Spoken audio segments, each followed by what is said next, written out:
तो नमस्कार दोस्तों। कुछ दिनों से बाहर थे, इस वजह से वीडियोस नहीं आ पा रही थी।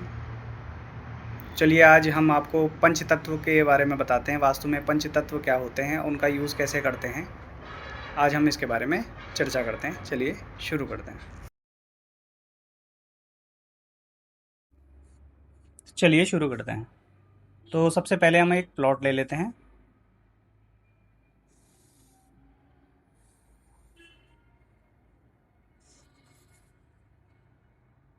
ये हमने एक प्लॉट ले लिया। इसमें डायरेक्शंस मार्क कर लेते हैं। ये हो ईस्ट, ये वेस्ट, ये नॉर्थ और ये साउथ। इसमें मिड पॉइंट्स ले लेते हैं हम इनके।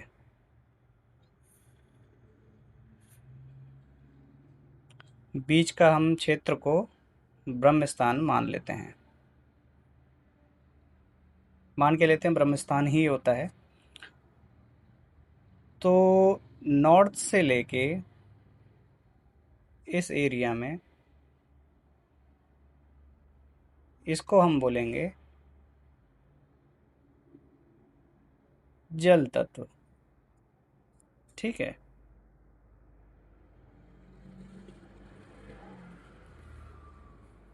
मार्क कर लेते हैं पहले। तो नॉर्थ से लेके मिड ईस्ट तक हम जल तत्व होता है। इसके बाद ईस्ट से लेके मिड साउथ तक अग्नि होता है। अग्नि तत्व लेते हैं। यहाँ पे पृथ्वी तत्व होता है। और वेस्ट से लेके नॉर्थ के बीच में ये वायु तत्व होता है। और मिड में जो होता है वो आकाश तत्व होता है। ठीक है। अब हम इसमें देखते हैं कि जल तत्व हमें क्या क्या देता है, यहाँ पे क्या चीज़ें सूटेबल रहेंगी क्या नहीं रहेगी, वो भी हम आपको बता देते हैं। तो जल तत्व में सबसे पहले ये जो एरिया नॉर्थ से लेके ईस्ट के बीच में जो हमारा होता है, ये अगर किस चीज़ के लिए होता है, ये शांति के लिए होता है, ये क्लियरिटी के लिए होता है, ये मेंटल स्टेबिलिटी के लिए होता है, स्पिरिचुअलिटी के लिए होता है, मतलब पूजा पाठ के लिए होता है। तो यहाँ पे हम क्या बना सकते हैं, जल तत्व में हम बना सकते हैं पूजा रूम। सबसे आइडियल होता है पूजा रूम या मेडिटेशन रूम भी जिसे हम कहते हैं। ठीक है। यहाँ पे क्योंकि ये जल तत्व है, यहाँ हम अपने घर का पीने के लिए पानी भी रख सकते हैं या फाउंटेन भी रख सकते हैं। ठीक है। ये चीज़ें हम यहाँ रख सकते हैं। दूसरा, अगर इस जगह पे इम्बैलेंस है तो यहाँ पे हमें क्या प्रॉब्लम्स आएंगी। ठीक है। यहाँ पे इम्बैलेंस, यहाँ पे अगर इम्बैलेंस आता है जल तत्व में तो ये हमें कंफ्यूजन देगा। और क्या दे सकता है, डिप्रेशन देगा। सॉरी।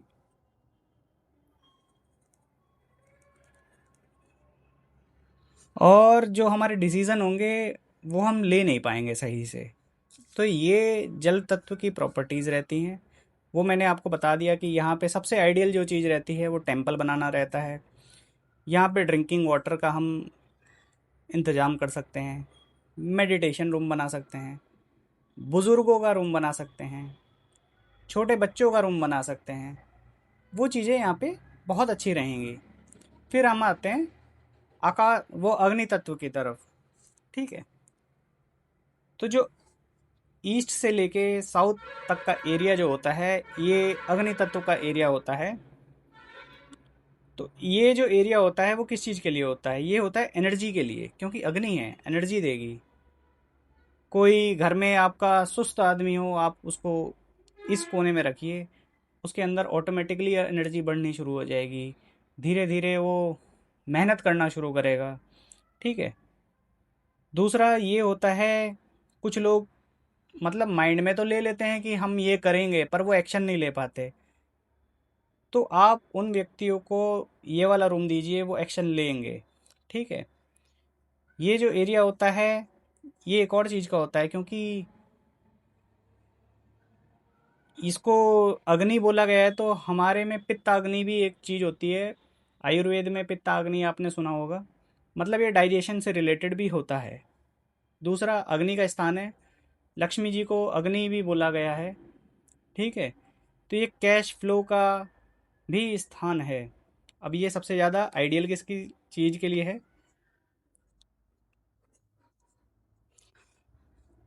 यहाँ पे किचन होना चाहिए, सबसे अच्छा तो यही रहता है। दूसरा, यहाँ पे कोई भी इलेक्ट्रिकल अप्लाइंसेस,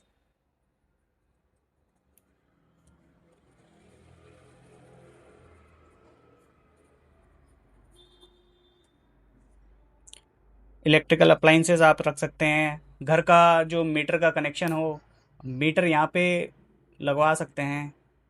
उस चीज़ का यहाँ पे हमें फ़ायदा मिलेगा। ठीक है। अगर यहाँ पे इम्बैलेंस है, तो अब क्या इशू आएंगे हमें?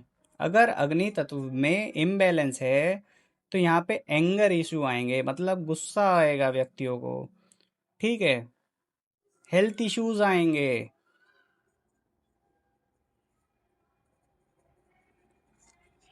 किस तरीके के? कि आदमी को गुस्सा आ रहा है तो बीपी से रिलेटेड इश्यूज आएंगे। ठीक है। और क्या इश्यूज आएंगे? कि आदमी की पित्त की थैली में इशू आएंगे।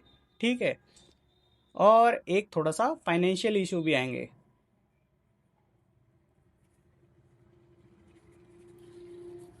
ठीक है। तो ये हो गई अग्नि तत्व की बात। अब हम आते हैं पृथ्वी तत्व पे।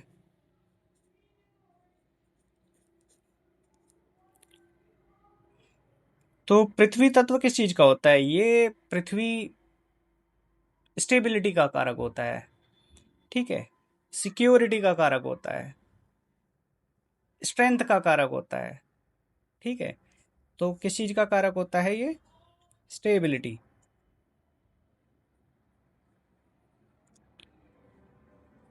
तो इसी वजह से आदमी स्टेबल रहे, इसी वजह से हम यहाँ पे क्या बनाते हैं सबसे पहले? Master bedroom. मास्टर बेडरूम सबसे अच्छा होता है। क्यों अच्छा होता है? कि जो घर का मुख्य कमाऊ व्यक्ति है हमारे घर का, वो स्टेबल पोजीशन में रहे, उसकी वो ज़्यादा इधर उधर ना जाए, मतलब उसकी फाइनेंशियल कंडीशन कभी ना बिगड़े। इस वजह से यहाँ पे सबसे जो अच्छा होता है वो मास्टर बेडरूम होता है। यहाँ पे हम अपने लॉकर्स भी रख सकते हैं,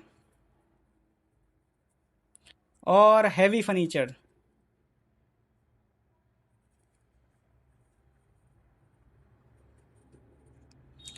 अगर यहाँ पे इम्बैलेंस आता है, तो क्या होता है? इनसिक्योरिटी आ जाती है।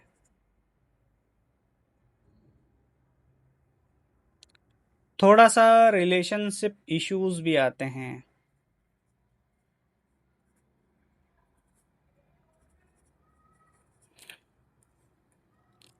अब रिलेशनशिप इश्यूज जो आते हैं वो भी मेनली इसी वजह से आते हैं, क्योंकि मुख्य कमाऊ व्यक्ति जो है वो थोड़ा सा अनस्टेबल चल रहा है, इस वजह से ही आते हैं। ठीक है। अगर अब हम बात करते हैं वायु तत्व की।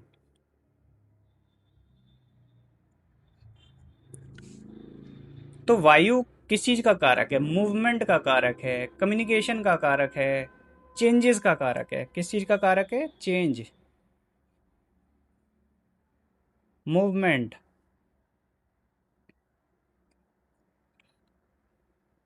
तो ये आइडियल किस चीज के लिए है? ये एरिया आइडियल है गेस्ट रूम के लिए।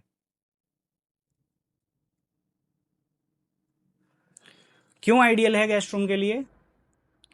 क्योंकि देखिए, मेहमान आता जाता ही अच्छा है, कि आए रुके ना जाए। कोई नहीं चाहता इस ज़माने में कि हमारे यहाँ मेहमान आके बहुत ज़्यादा स्टेबल होके रहने लग जाएं, कि महीनों महीनों नहीं जा रहे हैं।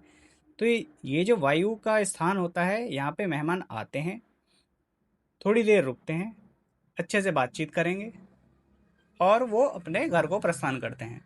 ठीक है, क्योंकि ये कम्युनिकेशन का भी एरिया है।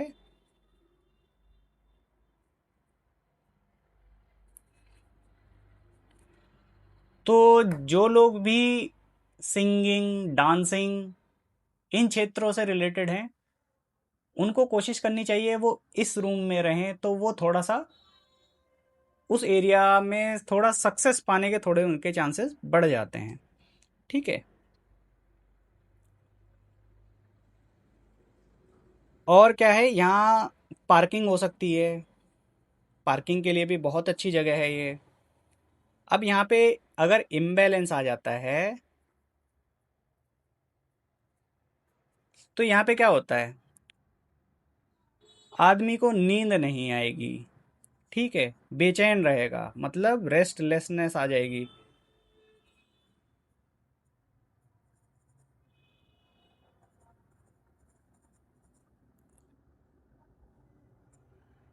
और थोड़े से अनस्टेबल रिलेशनशिप हो जाएंगे, क्योंकि आदमी बेचैन रहेगा, उसका दिमाग ज़्यादा चलेगा, क्योंकि वायु तत्व है, ऐसे में विचार बहुत ज़्यादा आते हैं आदमी को।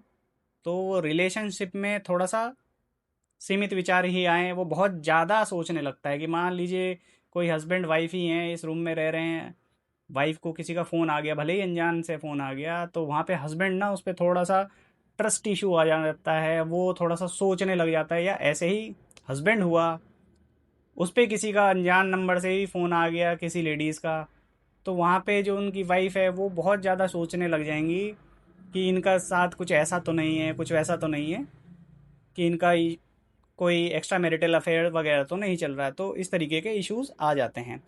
अब हम बात करते हैं आकाश तत्व की।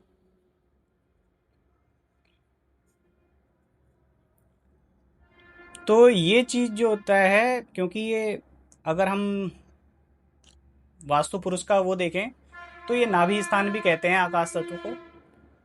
अगर हम अपनी भी नाभि देखें, सेंटर होता है हमारी बॉडी का वो, तो वो किस चीज़ का कारक है, बैलेंस का कारक है।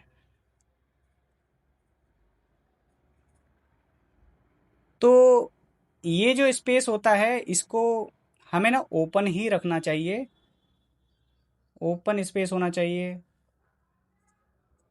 या फिर लिविंग एरिया बना सकते हैं।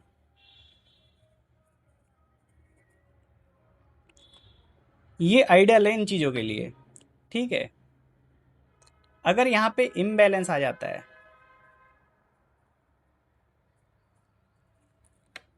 तो यहाँ पे क्या होता है कि लाइफ ना ऐसा लगता है कि स्टक हो गई है,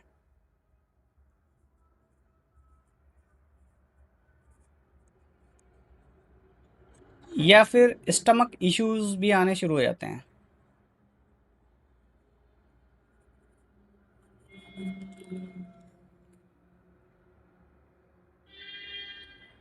तो ठीक है दोस्तों, अगर कुछ भी ऐसा आपको लगता है कि जो चीज़ समझ में नहीं आई, वो आप कमेंट बॉक्स में पूछ सकते हैं। हम मैं पूरी कोशिश करूँगा कि आपके जो भी इश्यूज़ हैं, मैं सॉल्व करने की कोशिश करूँ। जो भी आपको समझ में ना आए हो, कृपा करके आप कमेंट बॉक्स में पूछ सकते हैं। ठीक है, धन्यवाद।